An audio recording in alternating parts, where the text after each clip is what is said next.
लाहाते सनाम को जोहार इन जो चंद्राय सोरेन तेहें आपे को सामारे मिटे वीडियो अगू कते हेज अकाना ओल कदाकिन लक्ष्मण बास्के गंके तकिन सानताड़ी पेड़ा गालोचिया एमपीसी ऑटोनोमस कॉलेज बरपदा साताम रे नितुम दो हुयुग काना सानताड़ी सावता सावहेद रे उड़िया पारसी रे अरसों तबे देला ओना वीडियो बो आंजम सेगे लगे रड़ दो मनवा अडी मारांग सापाब काना ओना सापाब इदीते आज जतो लकान कामी को अलगाते तोरा दाड़ेयाग काना धरती पुरी रे जतो मानवा चे होड़ा गे रड़ दाड़े ताको दो मेनाग गिया आर आको ओनारे गौरव को ऐकवा उनका गे भारत दिसोम तला रे अदीम को अडी आयमा मेनाग को मुदरे पनत को लेकाते उड़ीसा पनत रेगे पाले बर्ती दो मेना अकात कोआ उनको मुदरे ओंडे सांताल हड़ हो आयमा गे मेना अकात कोआ तबे नेलोगोआ भारत रे बर्ती कायते रड़ इदी तेगे पनत को हटिंग अकादा ओनागे उड़ीसा पनत हो उड़िया रड़ इदीते पनत बेनाव अकाना ओनाते उड़ीसा रे तहन सांताल हड़ को हो मालांग दो पनत पारसी गे को सेणा हचोयत कोआ एतोहब आसड़ा खन लाफांग बिरदागार धाबी ओना पारसी ते को ऑल पढ़ा काना मेनखान आकोआ हो रड़ से पारसी मेना तुलुज पनत पारसी रे को लाबा दिए चाबा काना ओना इदीते आकोआ सांताल रड़ रे हो घाने घाने गे उड़िया पारसी गे को ला मेसाया नोआ दो आकोआ दोष दो बांग काना नोआ दो पनत रेया अनारी दोष काना चेदा आम पनत सरकार रेया जखन हुदागेम खोज खान पनत पारसी गे पढ़ावते लगती कना आर लगती आमा आर बांखान पनत रे आम चाकरी नौकरी गे बांगेम नाम किया ओनाते उड़ीसा रिन हड़ दो सांताल हड़ दो को बढ़े कना ओना सावते दिनिकते उनकुआ पाराब पुनई कोह को अपनार इदी अकादा जेमन साक्रात आर रज साक्रात लेकान पाराब पुनई को दो सांताल को पाराब दो बांग काना मेनखान पनत रेया अरसंग इयते आको हो पाराब को छुटाव काना ओका तीस नांग खनचो आदो नितो उनका कथा कम गालोच खान अवड़ी को एदरेआ सांताल हड़ को जतो लेकान लेग भाग सांताल सावतारे से अनारी रे मेना अड़ी सारचा रस्के रमजते पेरेज अकाना माघ चांदो खन एहब काते पुस चांदो धाबी बोंगा बुरु ताको मेना ओना बोंगा बुरु सावते आको हको पाराब तोरा गिया मेनखान ओना को तुलुज हो आको पनत रेया अरसंगते एटा हड़ा पाराब पुनई को अपनारका नेहलिगे सोहराय पाराब पारमेना ओनारे नेलोआ बढ़ती कायते दो सांताल हड़ को दो दासाय चांदो रे को सोहराय काना सांताल सावता रे अनरी लेकाते दो चांदो मुलुक खन एहब काते उमस रे चांदो चाबा आदो नोआ सोहराय दासाय चांदो रे मुचाद आम्बाबसिया रे मना काना नौकान कथा को रड़ खान दमे को एदरे गदो ओना तायम सांताल हड़ को दो लक्ष्मी को बंगाय कान गिया मेनखान आकोआ लेकाते दो ओना इरसित कते खेत उठाव रे लक्ष्मी दो को अगुई रेया हुतर कन मेनखान पनत रेया एटा हड़ा नेलते आको हो चुरा मरा को छुटाव काना अतु अतु को बंगायत गिया आर एनेज सेरेñet गिया को तेहेña बिजली तुमदा टमाकते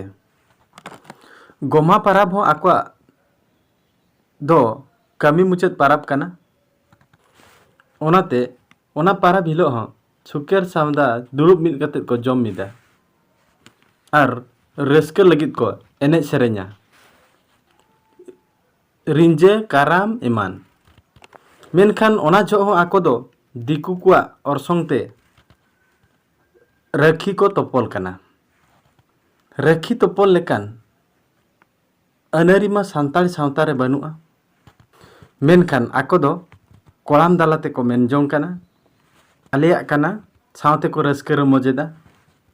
ओका कथाम लया जतो को आद चाबा कना फागुन बंगा दो सगुन कना सांताड़ सावता रेया दो ओना अक्तो रेगे नावा बाहा चिये को दाड़ाना दिसोम दिसोम ते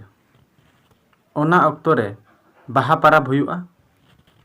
बाहा दो सिरजन रेया जतो खन चरक चितर कना मेनखान ओना तेहो बाको सुकु कानते दिकु को अरसोंग ते आरेज आपारेज एनेज कना आर को बुल तोहेलोग कना आर बांखान सांताड़ सावता रेया रायरीत लेकाते दो लाड़ साकम धुड़ी सिंदूर रेया कथा मेना जहाँ दो मिट कुड़ी गिदरे धुड़ी तेहम इतुत छड़ुई दाड़ियाया मेनखान तेहें दो आराग रंग तेको तापागोग कना गोटा मेदहा बोहग को मेनखान मा हुनंग नुकु कुड़ी गिदरे मा को छड़ुई चाबा कना नोआ रेहो सांताड़ दो अड़ी आंट को गौरव जोंग कना आको ओकारे ओका नांग रे मेना को चे ओकारिन आकुआ उपरुम चेत कना ओना को बांग को हेताव कना एतोहब रेमा को चेत जोंग कना ओलो आसड़ा रे गणेश सरस्वती बोंगा आको उन अक्तो खन आकुआ अंतर मने रे इते रोहयोग कना बांगमा नुकिन बोंगा इदी तेगे इन दो ओलो पढ़ा दुñ सेना जोंग कना नेल में आज हो आजते बाय पतिये कना इनिन पढ़ाव लेन नांग भागी अर्जन अगुया आर आगाम मार्शलोआ जतो को काना चाबा कना मेद मार्शल तुलुज नुआ कथा को तेहें सोशल मीडिया तलाते बाडाय ᱧᱟᱢᱚᱜᱼᱟ अडिगान गुणमान होड़ को कोड़ाम चटा आतेर को लैया आले नुकिन बोंगा तेगे तेहें उड़ीसा पोनोत रे भागी चाकरी ले ᱧᱟᱢ आकादा नोंकान कथा को नोडे दलम रेया चेद लोड़ा पड़ावेना नोंकान कुकली रकाबा जतो होड़ बो बाडाय गया पारसी दो सावता रेया अरसी कना जाति सावता धर्म तलारे दिनम हिलोगा कमी कसनी को इदी तेगे सावता रेया मुठन नेल ᱧᱟᱢᱚᱜᱼᱟ आर तेहेña जहाँ रोड खन पारसी ते बदल से साहेब ते बदल रे जहाँ को ऑल तलोआ ओना मा सावता तला रे घटन चितर को गे तो उदुगुआ एनखान चेतान रे जहाँ को चर्चा कना उड़ीसा रिन सांताड़ होड़ को कमी होरा ओना गे तो उड़ीसा रिन अनलिया अनहड़िया गायना हिया को ऑल तोला चे को उदुग सदरा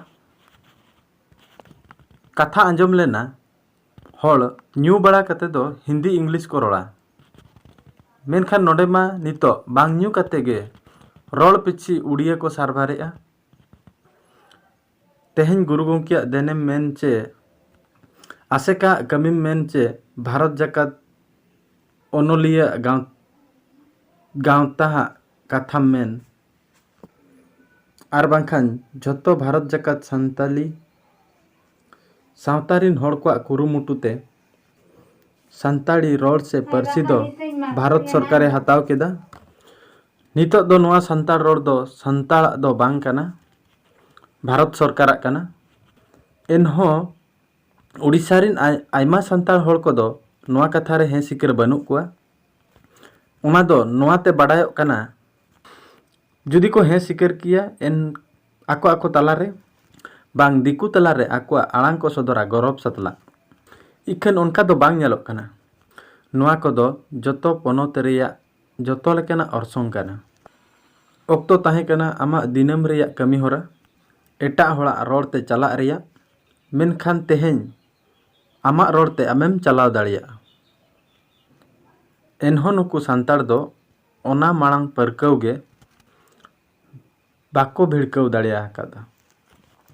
तेहें दो नोआ सांताड़ रोड दो भारत दिसोम दो बांग जेगेत रेया रोड लेका आंगोचोग कान बेड़ा रे उड़ीसा रिन सांताड़ को दो एटा होड़ा रेगे चप्पू काते चाचो डिडी गे मेना आकाद कोआ ओना परकाव लगन को भिड़काव मा आर अपना रोड़ पार्सी रे मने को रेबेद मा जाते एटा पोनोत कोरे लेका उड़ीसा पोनोत रेहों सरकारी तरी हक आइदारी ᱧᱟᱢ मा मेनते आयमा हड़ा आस ताहेन कना आर बांग 10 बांग पांजा काते जोस पांजा रे छुटाव लेनखान ऑक्तो जानी आशा जो बिलिया अकोय हो बाय अटकाव दाड़िया निया को मेन काते गे तेहेन्या गालज दो नोडेगिन थुकुम दोहो किया सानाम को जोहार आपे हो लुतुर बीत काते कान्हानाते पे आंजम किया दोहराते सानाम को अड़ी अड़ी सारहाव जोहार।